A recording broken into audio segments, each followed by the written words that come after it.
we will take a little break. What time is Adriana coming here? Noon. Okay. And then Adriana's going to come and do a practical workshop on writing for lay audiences and writing for publication. After that, somewhere, I think before Anurban's presentation, we're going to do an extension of the writing work that we did last week, using that kind of process again to sort of continually, explore our identities as writers and also our data. So we can do that, and then we'll end with Anurban. Is that cool? Is that fine with you? Okay. All right. So, yeah. Why don't I move over here and we'll. Jill's going to have you introduce yourself. So. Tricia, did you have some big, exciting introduction plans? Because if so, you can introduce me. Oh, did you hear me? Yeah. Are you ready? I am ready. We're ready for you, Jill. And so I'm going to get that noise to stop. I really like that you have the power tool background. That's nice. Yeah, it's just part of kind of like the classy culture here at USC. I just like to bring it all in. Okay, so I am Jill Koyama. I prefer if you just call me Jill. I'm an anthropologist, an activist, probably an agitator, and an associate professor in the Education Policy Studies and Practice here at University of Arizona. I think you look like a smallish bunch in the room. So could I just find out who you are? Like maybe your names and your department or area of study? Sure, Jill, we'd love to do that. Yeah. Hi, my name is Anirban. Can you hear me? Yes. Yeah. My name is Anirban. I am a third-year PhD student in the Cinema and Media Studies School. Oh, okay. Oh, okay. I'm Rebecca Gottlieb. I'm a rising third-year student in Rossier, and I study like the brain basis of social emotion. Okay. Hi, I'm Cynthia Rodriguez. I'm in my first year in the PhD program at Rossier. Hi, I'm Daniel Galvan. I'm in my second year of the PhD program at Rossier School of Education. Hi, I'm Courtney Cox. I'm about to enter my third year at Annenberg School of Communication and Journalism. Wow, very diverse group. Okay, so just a brief introduction. I'm trained in anthropology and education at Teachers College, Columbia University. Before that, I was at University of Washington. I came to academia very late, I have to admit. So I was a botanist for a long time, and I worked with them. Native American tribes in Washington State, and then I was an administrator at a community college, working with first-generation, low-income, mostly immigrant students. And then I have a very short, and I want to emphasize short, tenure and pitfall into the toward world of for-profit educational support in New York City. So I say that because it was a time, maybe you understand, you're in graduate school, where I was really unmoored, actually. So here I am, this queer feminist of color, first generation college student from the West Coast, living in New York City, attending this Ivy League. And everything was new and odd and discombobulating, and I needed to make money. So that was my foray there. The good thing that came out of that, actually, though, was it got me thinking about economics and privatization of education, which led me to the work of Dr. Birch. I don't know if I've ever told her this. So her work was incredibly influential in my thinking. It continues to be. Because she did something that no one up to that point, as far as I know, had done. And she really empirically showed us what we already suspected, maybe even what some of us knew, and challenged us to understand how the system is rigged, but also trying to understand ourselves and why, even though we knew that, we weren't willing to really look at it. So I think that was a really interesting turn that deeply influenced actually a lot of what I do. So at the same time that I was reading her stuff, I was also reading, because I was at Teachers College, it's very social theory robust. I was reading Durkheim and Weber and Marx and maybe these people that you have also read, and Foucault, and so all of this social theory. And people kept talking about the dichotomy between practice and theory. Did you hear that there as well? Yeah. I think it's fabricated, but I'll tell you why I think that later. But for me, those things started coming together. So I could see in Tricia's work, Dr. Birch's work, how theory could really influence our understanding. And that really justified the kind of things I want to do. So I mostly study education policy, but saying that, I want to say that I define it very broadly, following Jean Anyon. Right? So education policy to me can be laws about housing segregation, low income wages, immigration law, anything that affects people's lives in a way that creates stratification and inequities in education. So most people would say I study social policy. One strand of my work that has just been ongoing and probably is the most engaging to me is the way that different people in very dire situations are still able to access and participate in and even create networks full of resources. So I'm going to talk about that a little bit. It's different than social capital or cultural capital because I use actor network theory. So I've been studying and working with refugees for 5 years, and then working with border crossers and other immigrants since 2001. But if I am known at all, and I'm not sure that I am, but if I'm best known for my work on No Child Left Behind and policy and the kinds of pieces that you read. So I have been working with actor network theory now for about, I know working with might be overstating it. I have been struggling with, grappling with, and trying to collaborate with actor network theory for about 13 years. And I would still consider myself some sort of like novice expert, or something oxymoronic like that. But I do approach all my work ethnographically, which I think is different than the speaker that you had last week. So I want to talk about how theory and ethnography can actually work together and where the contestations are. And well, I won't even say that. Well, I believe in activism and writing op-eds and doing public speaking, I also have really found some good places in academic writing.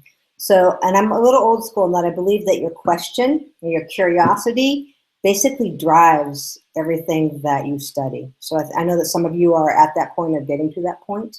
And so for me, I only study things that upset me, really. And my dean likes to introduce me saying that, this is Jill Koyama, and she only studies things that piss her off. And I would say that's pretty accurate. So we can talk about objectivity later if you want. So I want to talk about actor network theory. You've read a little bit about it. So I see it, as others see it, also as a philosophy, a methodology, and also a theoretical frame. So you can use it for analysis. I would just like to first say what it is and what it's not, maybe some of the key features and also the critiques, and then really get to how you can use it.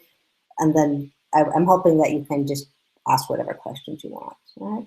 So actor network theory came out of the study of science and technology and out of material semiotics. So the names that you associate it with would be Bruno Latour, John Law, Michael Cologne. It's been taken up in education a little bit by Tara Fenwick and Richard Edwards. And it's mostly, though, in the UK and Australia. We are very, very slow here in the US. And I'm not sure, maybe, Tricia, I don't know other people who are really using it. Yeah, maybe Way Now. Oh, yeah, maybe Way Now. Yeah. Oh, yeah, okay. So it's a real mix. So if you have studied at all Garfinkel's ethnomethodology, it takes that and it smashes it up with semiotics, and then it adds a little Deleuze philosophy. So if that's not enough to scare people off and overwhelm them, I don't know what is. It still overwhelms me. But let me ask for a minute. If you would just think for a minute in your mind and visualize what you think of when you think of network. We didn't hear the question, Jill. Could you say that one? Visualize in your mind what you think of when you think of network. Got an image? Okay. Rebecca, what's your image? I was thinking of kind of like the sketches you see for people like social network analysis, where you have blobs of different sizes and strings that connect the different blobs. Absolutely. So that is a very popular and useful theoretical frame right now. Daniel? Sorry, I missed the question. When you think of, when you hear the term network, what comes to mind? Network, I would say people, just social network analysis, similar to what you just described, the connections we have to those people, and also resources networks are provided through there. All right, anyone else? Courtney? Cynthia? Underbaum? I'm okay with that. I'll go with that. I was gonna say a web, but it's very similar visually, like a web that is connecting groups of people and ideas. Yeah, okay. So if you can for a minute, just to suspend all those visions, right? Let me tell you what actor network theory is not necessarily. So it's not necessarily nice patterns of linkages. So it's not like a transportation system or a sewer system, or even necessarily like the World Wide Web. It can be, but it isn't necessarily that, right? So there's not, you don't like have parallel series, or you don't have the big round nodes and then the little ones indicating strength, and that the unit of study actually becomes the links rather than the place where they all meet. So Bruno Latour says this is very unfortunate, right? So the unfortunate things about actor network theory are 4 things. 1, the word actor. 2, the word network. 3, the word theory. And 4, the acronym ANT. Right? It really should be WorkNet, but it already caught on. So some other possible words that you'll see in the writing are entanglements, mangle, and the word I like to use mostly is assemblage. It just seems a little messier than network, because when I think of network, I also think what you're thinking. So, and actor network theory, a network could be a book, it could be a policy, it could be a computer, it could literally be a discourse. So it's very ephemeral. It's rhizomatic. If any of you have taken botany, right? It can spread all over. So instead of one root, it's going all over the place. More like a lawn of grass that we don't have here, and that you don't get to water there, right? So it's just going all over the place. And the important thing about it is that you're really following the links from one to another to another to another. So those links can be any sorts of exchanges, right? It can be through verbal, it can be through the sharing of a document, it can be actually reading a document. And this is what makes it very hard to capture. Are you guys okay? Yeah. Are you also looking at the strength of the linkages, or no, not so much? Well, yeah, let me talk about that a little bit. So the strength, rather than being, so there's a lot of work in anthropology and also in social science and education that looks at statuses and roles, and even some work on positions.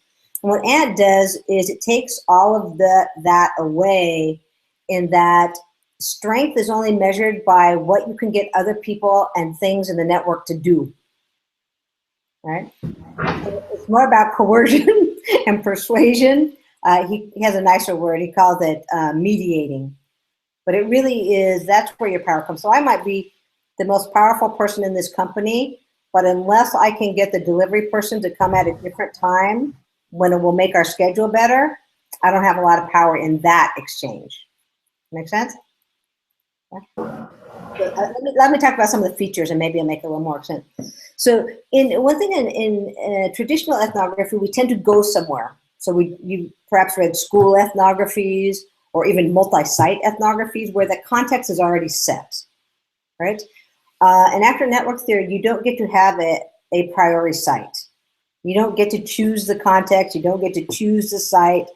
So you don't necessarily have a field site, right? That's wonderful, because it's freedom, And then that's terribly awful, especially if, like you're trying to do your dissertation, because really, when will that ever end? Right? Which I'll talk about a little bit. So also the binaries of local, global, agency, structure, and human and non-human are dissolved. And that's probably the biggest criticism of actor network theory. How can material objects be actors? Okay. So, I have some notes here that I'm throwing around. Okay. So this idea, it was very disturbing to me, honestly, to think about things, material objects actually doing things. That seemed not right, because perhaps like some of you or all of you, I'm thinking, no, you have to have motivation, you have to have an aim, you have to be able to reflect on it, and then that makes you an actor, right? Many of us have read Anthony Giddens' work on the knowing subject. So I was very into this. Yes, we are all knowing, we are doing these things, we're aware that we're doing these things, we're not a bunch of cultural and social dupes being used. So it took me a while to get on board with that, and I can only say that I have, and how I understand it is, it's not so much what the things are, it's what they get others to do. So think about it. How many of you have smartphones? Okay. Think about that. So it's a thing. It could also be a network, but we won't go into this. So it's a thing embedded with all this stuff. Does it change the way you behave? Yeah, right? So that's the idea. That's the most simple idea of the actor and the acting. So in actor network theory, they're called actants, but I don't like the use of all these extra words. So let's just call them actors. But know that they can be things, they can be people. Let me give you another example. Have any of you worked in schools? Yeah, okay. So in my day, which is well before your day, well before Trisha's day too, is this idea that there was one teacher, and that teacher had the key to the photocopy room, or the laminator, or the mimeograph, right? And this teacher usually wore it around, and it was usually her, and she was usually white, and she wore it around her neck. So in actor network terms, the key is just a key until it has the investment of the teacher. And then that key becomes something quite different, right? That key then is about power, it's about status, it's authority. And that key and that person together can change the way other people behave.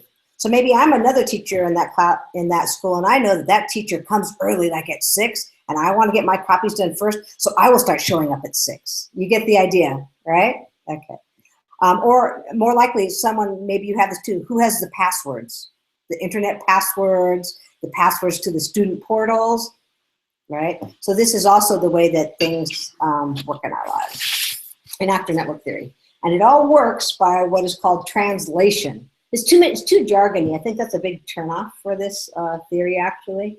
So translation just basically means when actants come together, how do they work on each other, persuade each other, change each other's actions? How do they, coerce each other? How do they get the other actors to do what they want? So it's very much like a university, right? So there's all of this jostling going on. And it always begins with a problem, right? So it's a definition of a problem. So for instance, in the work that you read of mine about No Child Left Behind, the problem could either be saying, we have all these schools, and the schools where Black and brown kids go are not doing as well. We have an achievement gap. We need to look at that. Or if you're more cynical, and we can be cynical because it's Monday, and honestly, it's like over 110 degrees here, is that we have all these for-profit businesses who are linked to politicians, and they need to sell their wares, right? We have testing, we have curriculum, we have new books. How can they inform schools since schools aren't doing very well on their own? So any of those could be the problem you start with. And once you have the problem, then you have to start getting other people to care about the problem, right? And it's called problematization. Why do they care? Why should they do anything? And that's when you start enrolling people and things in this network. So I need principals, I need curriculum writers, I need test makers, I need some policy people. And I got to get the parents on board, right? So you start everyone starts getting in line basically because of No Child Left Behind, right? So this idea that No Child Left Behind as a 600-page policy has a lot of weight. Then after they get enrolled, then people, jostle for positions. Some get very involved, some don't get very involved at all. Some challenge it, some dismiss it. And all part of that is also part of the network. And part of translation is a betrayal too, right? So it's borrowed, distributed, not quite maybe what it seems. And that allows us to see policy in action. So what in anthropology has been called policy appropriation, or now I noticed that the very in vogue term is policy enactment, which I really liked until everyone said it, and then now I don't like it so much. Anyway, it's like enact for this, enact for that. So that's really the main tenets of actor network theory. I know that's like really compressed. Do you want me to save the questions and just go on to how you can put it to use, Tricia, or should I? Sure, yeah, why don't we go a little further and then we'll kind of see where people are with it and how it connects to their work. I know, okay. So how do you want to, how one starts with actor network theory? Literally, you have to start somewhere. So you have to start somewhere in all studies, which I'm sure you know. And I tend to, honestly, and I'm trying to break myself of it, but I tend to start with people. So even though I go on and on about the human is decentered and material objects matter, I find myself usually connecting first to a person. And then you start following that person. But before that, I have already read usually, so for me, I had read No Child Left Behind. I had read all New York City mandates about it. Now I do a lot of reading of refugee resettlement policies. So I already have this material thing that I am understanding enough, and then I see who's connecting to it, and usually that's people. So how my last few studies have started, I have always gone to a meeting or advisory board or something, or I'm invited to one that happens to involve all these people or many people and also this thing, this policy. And then you start tracing from there. But because it's ethnography and anthropology, once you see a connection made, so once I would see a principal, saying, oh, now I must make a data wall because No Child Left Behind says I need to follow all the data and record it, then I would interview her. And then I would go do observations at that school. So in that way, it is a traditional ethnography. I think the wonderful thing about using actor network theory is that you just generate so much data, right? Did any of you follow on Facebook the shit no academics ever say? Yeah, right? So I'm going to say something that the shit that no academic would ever say is, whoa, I have too much data, whoa me. So anyway, you get a lot of data, but that's also a bad thing. You've got a lot of data, and you do at some point want to graduate. Yeah, that's kind of the idea, or maybe that is the main idea. So in that way, it's great. The other thing that is really beneficial is that you're not bounded. You're not bounded to this side or that side or this person. And you're not spending very much time at all figuring out who has what power or what's the hierarchy like, because you're looking at the exchanges and the interactions. And so that's where you're looking for the power differentials. Sometimes actor network theory gets criticized for not addressing power, but I don't see how that's possible.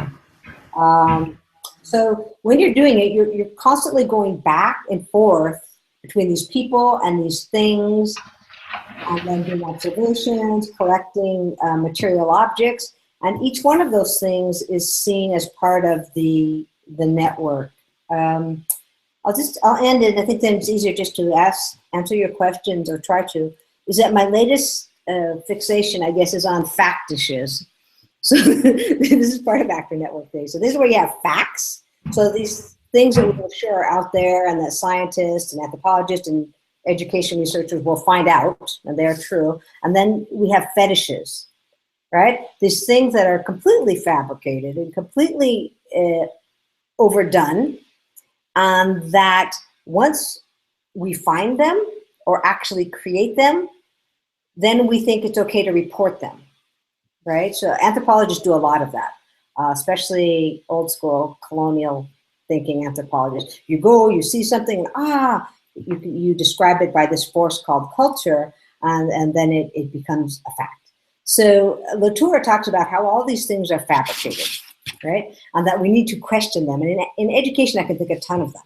Even if we take the idea that early childhood education is good for all, and that is something that has become the common discourse. But then if you look, actually, only certain kinds of early child education. So that's an idea of factish.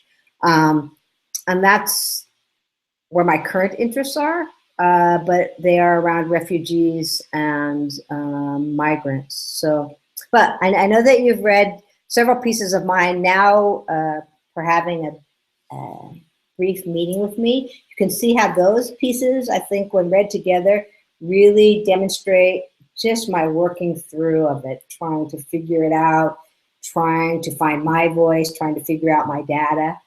And then that's what you have before you. So shall we open it to questions? I have one to start. Can I, is someone raising?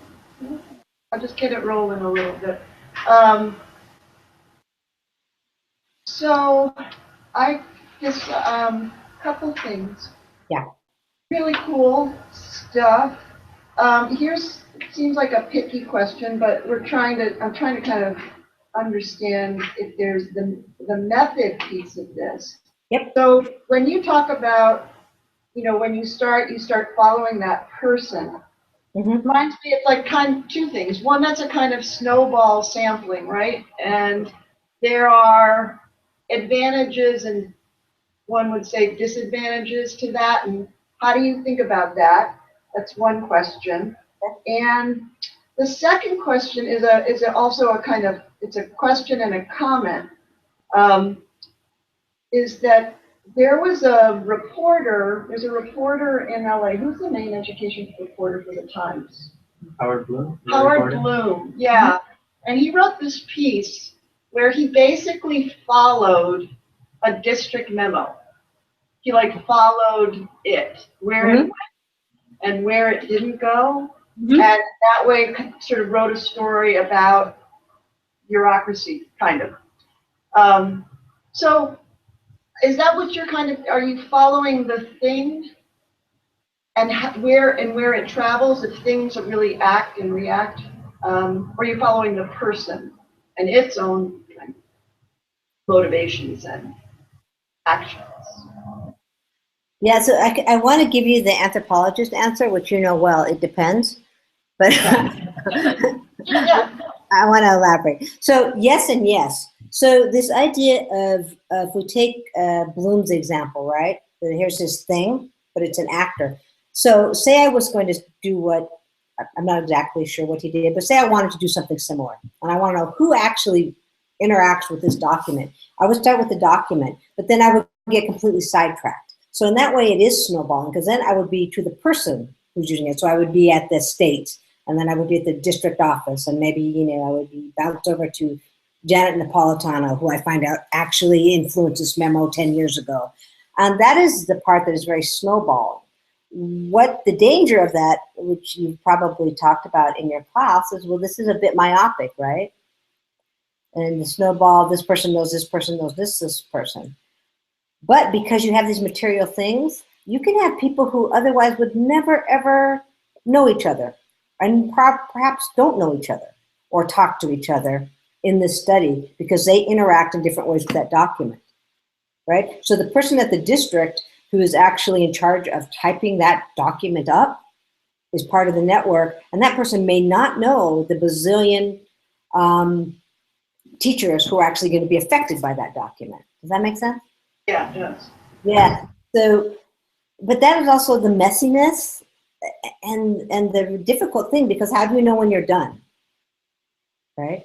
How do you know when you're done tracing this? So it's very, in most qualitative courses, they say, well, you have to get to some saturation. When you're interviewing people and they say again over and over and over a very similar thing, you can feel, whoa, good for me, I'm done, and you can graduate. In actor network theory, there is a time where either you run out of money, you run out of steam, you run out of time on your clock, or your advisor is about ready to retire and it's just like enough. So you leave all these parts hanging, right? But that's actor network theory. So one thing I didn't say about actor network theory that helps understand it a bit better is that for the tour, all things are networks. And the society and social can only be understood as a network. All right, so this is a radical shift. So it's all ephemeral, it's all dynamic and fluid, and we never actually quite know how it's going to turn out. There's no such thing as organizations, or how does that fit? Organizations can be entities too. So this is networks within networks within networks, right? So they are actually a network. A book itself is a network. So in his thinking, so all this is network and network and network. It's kind of like, I don't know if you studied the institutional ethnography at all, but that reminds me very much also of actor network theory in some ways, right? And again, that you're tracing this. It's kind of like when people say, follow the money, right? So you're gonna follow the connections. And the reason why I brought up factishes at the end, because this seems like really big, but you literally could study one factish, one fabricated fact in education and see, and that could be a very small, dense network, right? So this doesn't need to be, taking you all over LA or wherever you're doing your field work. Other questions about your research? You can ask anything. So I do have a question. In regards to, I mean, we just finished covering that there's a lot of actors involved, whether they're humans or documents. So my question as I was reading your articles was, is there a responsibility, or do you find yourself sharing the results, findings with your participants? If so, what was the response from the school district administration or principals if findings were shared? And then specifically about providers determining progress, thus influencing if they continue to be in business in that school or not. All right, okay. So this idea of sharing back to us, so I think there's like 45 principals in my study. So many of them actually became friends, and I'm still friendly with them. And how I would share the data, so it's difficult, as you can imagine, to share actor network theory per se, but I would often say, is this what you mean? Is this what I think was going on? Do you think that's what's going on? Because also perceptions and ideas and discourses are part of the network, right? So here's what I saw. Can you explain that to me? So there was a lot of that, a little bit different than often at the end of I keep saying traditional, I don't even like that word, but of a school ethnography, you can take the work back to the participants and ask them. Or if you do participatory action research, you're actually having collaborators. So I didn't necessarily do it in that way. I just asked all along. And often it was through asking that they directed me to something else or someone else. So I would be asking something about completely like a different memo or something. And they say, oh, no, that came out of the comprehensive education plan 2 years ago. You should really look at that, right? So then that sent me down another rabbit hole. But yeah. Now your last question about providers. So when I first wrote my dissertation that later became the book, and I actually, I didn't make a composite, okay? I didn't want to make a composite. I thought that was a pretty cheap way out on apolitical. But my committee members reminded me that, oh, you can be sued. So, I don't know, at that point, that seemed to outweigh my political, and I decided to make a composite, and I just had to think about why that was okay to do it. So those providers, well, I hope none of you work for them. I worked for one of them, so I can say that they're pretty sleazy, right? It's sleazy in a way that they're not necessarily about children or learning. They're making money, which is, again, where Trisha's work comes in, and it's so incredibly important, right? Is that it's hidden. But for them, they were taking our money. They were taking billions of taxpayer dollars under Title I were diverted. They weren't new funds. It was diverted to them. And why would I want Sylvan to teach a child English when that child speaks Spanish and yet they have no bilingual material? Why would that be okay? And then I'm going to pay them $100,000 for that? Yeah. Does that answer that? Yes. Yeah. Yeah, it was just, I was repulsed by it and I felt dirty by it, and yet I still wanted to try and tell the story in a way maybe as Trisha did, that wasn't admonishing people for not knowing the story, but saying, hey, it's okay to know the story. Right? And then it's okay to do something. But first, it's okay to know the story. And just so you know, schools are demonized and teachers and principals are demonized, but many of them are doing things to fight this kind of policy. You just don't get to see it.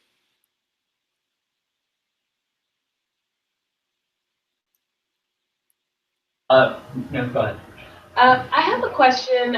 Kind of thinking about in my research for my dissertation is also a multi-site, partially in ethnography, and the idea of too much data is kind of something I'm thinking about, less so in terms of, that's a really great problem to have, but in terms of organization and thinking about how using this theory gives you kind of a means to that by following these paths. But how did you have a way that you kind of organized everything to kind of look at it through this theory? How did you approach it? Did you go straight from the theory, or did you take the data and try to see where it fit? Yeah, that's a conundrum. So when I began my research, I actually hadn't read very much actor network theory. I had read a little, and I thought it spoke to me. But at the time, I thought I would use Bourdieu, and I don't know why, because everyone uses Bourdieu, right? And it's nice, and then you can pretend like you can speak French, and you can talk about habitus and things. But so I was going to actually look at the connections and look at the cultural and social capital that went across them. But when I started reading actor network theory, it made sense to me. So I'll actually tell you, like I spent 3 years in the field, and then another few years actually analyzing it because of that. In the end, I tried not to, but in the end, I used In Vivo, which is a software. Do you guys use anything there? Yeah, so essentially I didn't want to use that because I felt like, okay, I put the data in, I make up the codes, I pull the codes, and then I say, this is a pattern. That seemed really problematic to me, and how I got around that a little bit is that I would just ask other people to code it also, so that I knew that it just wasn't me. So that's how I organized it electronically, and I continue to use NVivo now because it can pull. So I look at, you might be too. So now blogs and websites and social network platforms, there's a lot of information on there. Teachers and things writing it, and NVivo lets you pull all of that as data with like 2 clicks. And so I still use it.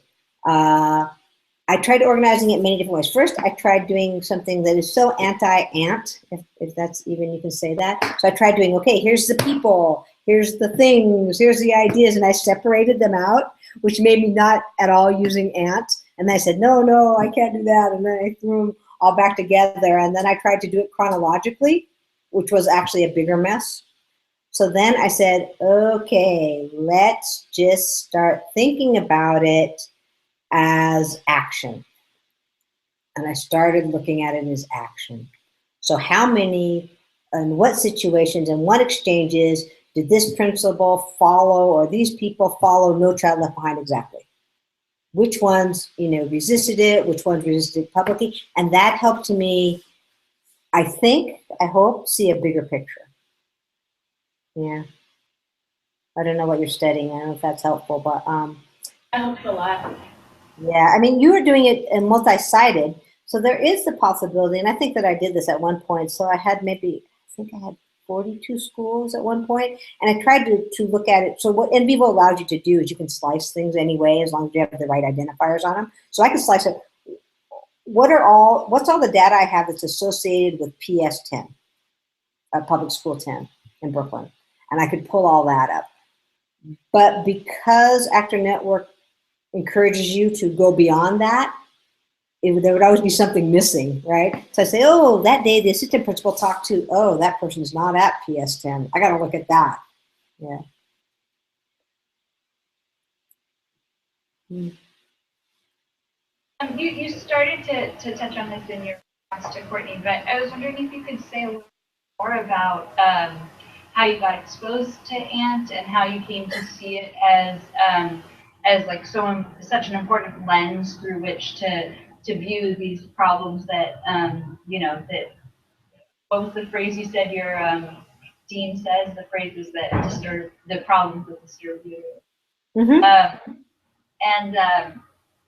Yeah, and it just kind of, if your research would be possible or how it would be different without drawing on this theory. And just by way of context, this is something I'm like interested in and thinking about because I know, I'm very clear on the empirical basis of the things that interest me, but I don't really feel like I am doing a great job right now of grounding it in a frame. So I'm interested in how you came to that. Okay. Can I ask you a question? Do you have a publication out? Well, I have one that's in 2 that are in press. Okay, because your name is just really familiar, so maybe I'm thinking someone, a different Rebecca. Okay. And I have one from 2013. Okay, so what's that one on? Multiple minority stereotype effects on math. Yeah, I've read that. Okay, great. Oh, Wow. that was my dissertation. Wow, maybe you should be giving the talk. Okay. So, how I came to so maybe like many of us doing dissertations, I'm not sure. You just might be, intellectually advanced than I was. I just felt like I have this mess going on. I don't know what I'm doing. I need something, right?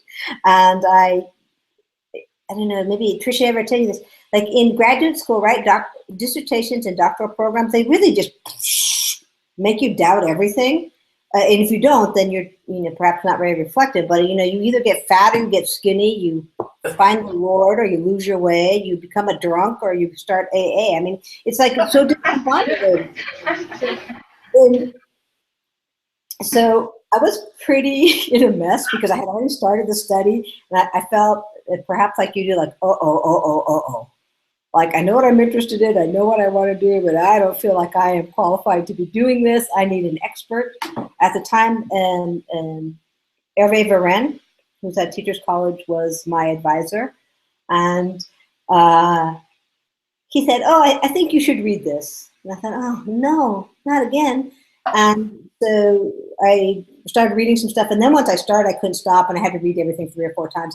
And then I went, yeah, this makes sense to me.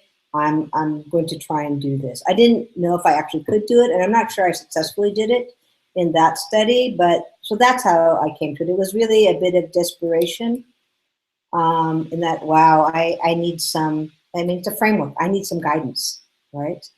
I also felt that I wasn't very satisfied. I don't even want to say this because I know you're taping it. So at that point, I didn't feel satisfied with Bourdieu. I don't know if people actually can say that. And right, it made sense to me, but not so much completely. Like, it was really questioning this idea of habitus, and we carry this around with us. And so I became much more interested in what Varenne calls inhabitus. It's the interaction between the person or the thing and the context, right? It's the places you inhabit from which we can understand action. So that's how, so that's how I came to actor network theory. Is that, was that answering the question, or you have something else?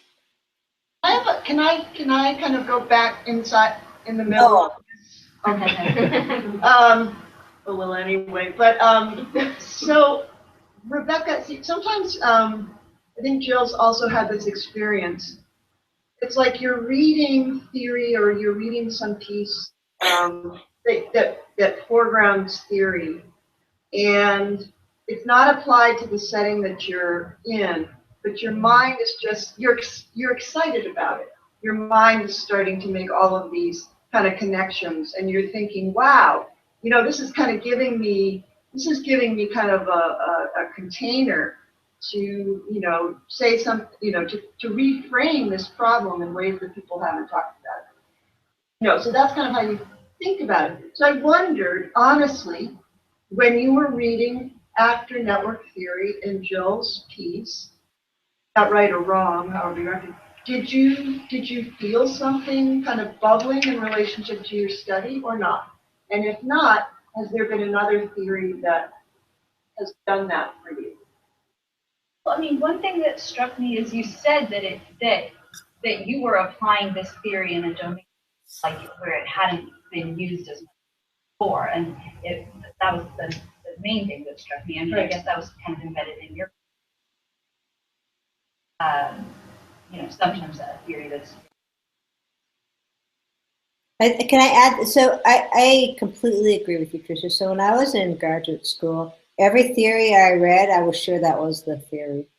I was pretty sure. Like every time I read something, oh yes, that's brilliant. That's what I should use. Oh yes, that's great. That's what I should. Oh yes, of course. Why didn't I think of that before? Right? And it was so very funny. So like I bounced around from everything from Foucault's work on discipline and power to Bourdieu to right. So I even at one point I thought I'd do something around Judith Butler, but then I decided I didn't really understand anything she wrote, but I still admired her.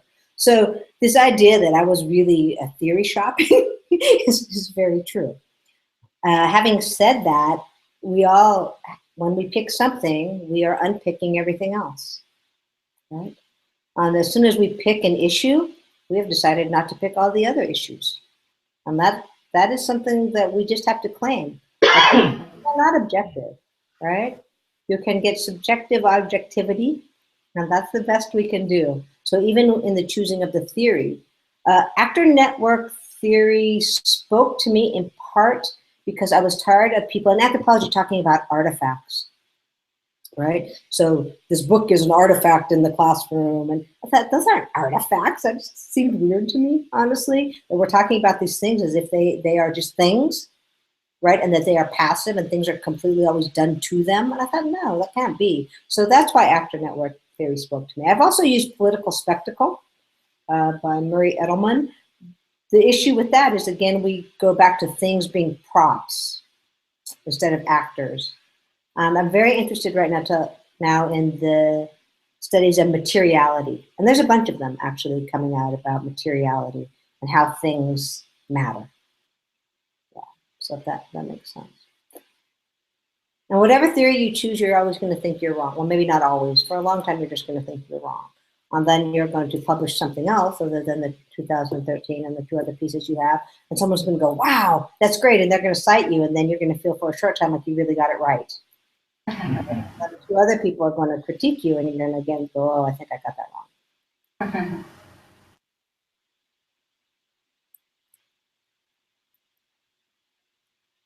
We don't all have, not everyone has to ask a question, but. I don't know, Tricia, you have such a calm, behaved.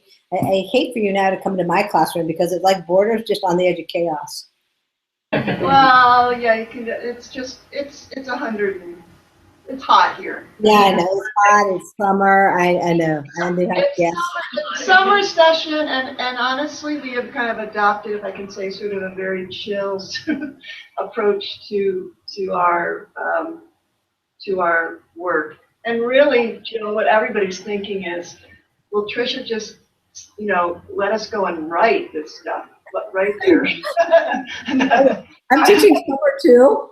And finally, last week, the student looked at me, a student who actually is my advisor, and looked at me and just like threw up her hand. She goes, and this too? We have to do this too? And it just made me laugh hysterically. And I just quit class for the day. I was like, yeah, that's stupid. Well, I do have one more question, maybe, Jill. I'm super interested in this work that you're doing on, you said undocumented students? Is that what you said? Yeah, documented and undocumented. Yeah, I'm looking at how mostly high school age students, or what we consider high school age students, and mostly Latinx, how in one school district south of Tucson, how they're engaging civically. So here in Arizona, which is just a scary state, by the way, having moved from New York, I don't know.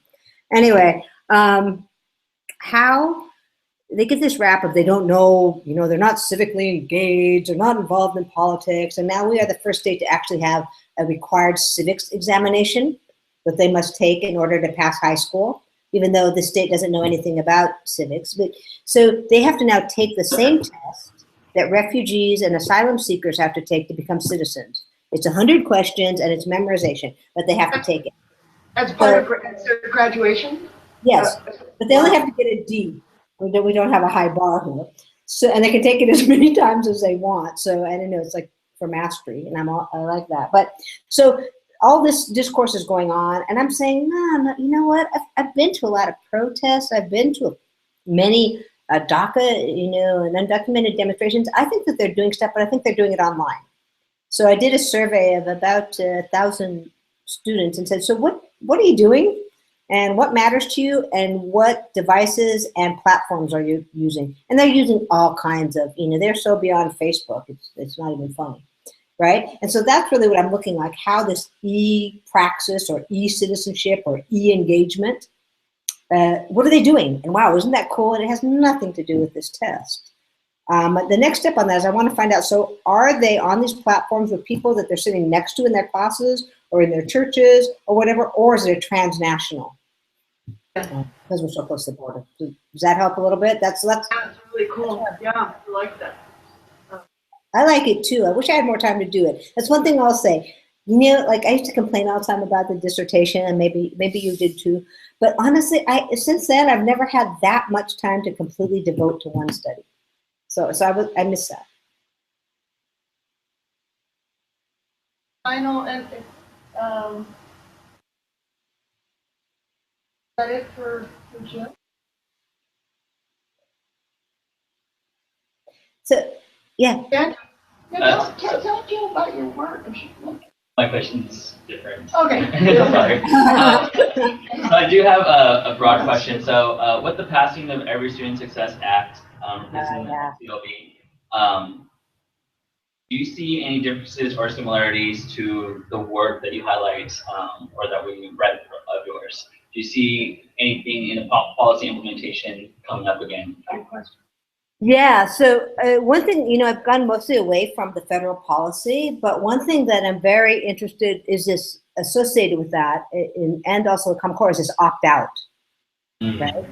So unlike when No Child Left Behind first came in and they, you know, said, oh, it'll be great, we'll now be able to get this racial achievement gap, and we'll be able to offer tutoring, and right? So I think people have kind of gotten used to that. So now with the passage of the new act, which they're claiming gives more authority back to the states, I think there's already groups, or we can say networks, since that's what this chat is about, of parents, of teachers, of community members, of politicians that are already organized and in somewhat a stable form, which networks can get into. And so I think you're going to see much more, or maybe it's just my wish. I know in California you are, in Washington State you are, in New York you are, where you're going to see people, these networks mobilizing much more quickly against this. Is your work in that? No, it's not. I'm focused at the higher ed level, but okay. I just know about the Every Student Succeeds Act, and so I was just curious to have the parallels, if any. Yeah. So that's what I'm thinking. Can you guys see the chat on the side? No. Yeah. No? Oh, right. Yes, I mean, I am more than happy for this opportunity to talk to you, but if any of you would like to talk further, you can reach me a bunch of ways. Actually, email's easy. Yeah? Okay? Oh, yeah. Right there. Okay. Texting is good, calling is good, Twitter, I'm at Koyama Wonders. It was Koyama Wonders why she has this effing Twitter account, but anyway, so I couldn't figure out. Everyone would say, "Oh, you must have it. You must have it." I thought, "Why must I have it?" But then I went ahead and had it. So, but there's lots of ways of getting a hold of me. Not that you at all have to, but if you want to talk through some ideas further, there's an open invitation to come visit University of Arizona. Tricia, I'm really going to hope that you're going to come, and we'll set up a talk and a social, a party for you. And Yes, Paul. Please. Yes. Really. We can actually find, our students, our grad students are really great at accommodating students who come with housing, so that you can stay in someone's house, swim in their pool, those kinds of things. And so the cost, we can keep the cost down. Are you hiring? Me personally? No. So we just hired an amazing colleague, Kevin Henry, who is a former student of Gloria Ladson Billings, and he studies why certain charter schools get their charters and why others don't, looking at it from a critical race perspective. We will, I hope, be hiring. There are other areas that are hiring, so we're a pretty big university and college of ed. So I think we made a couple hires last year.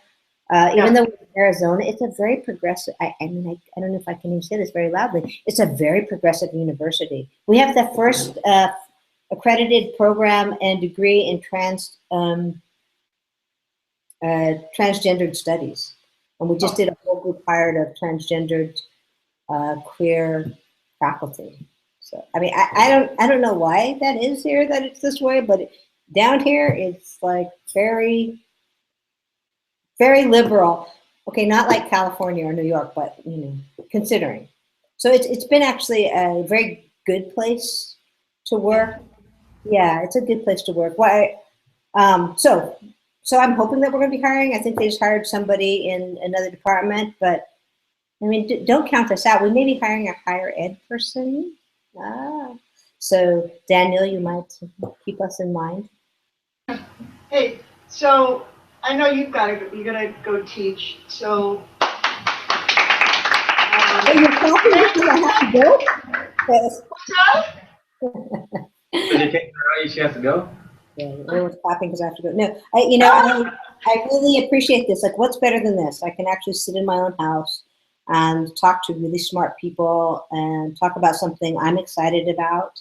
And actually, this is the most I've seen Tricia in about a year and a half. So yeah, I think it's lovely. Yeah, right? Now, if it could just be a little later at happy hours, it'd be perfect.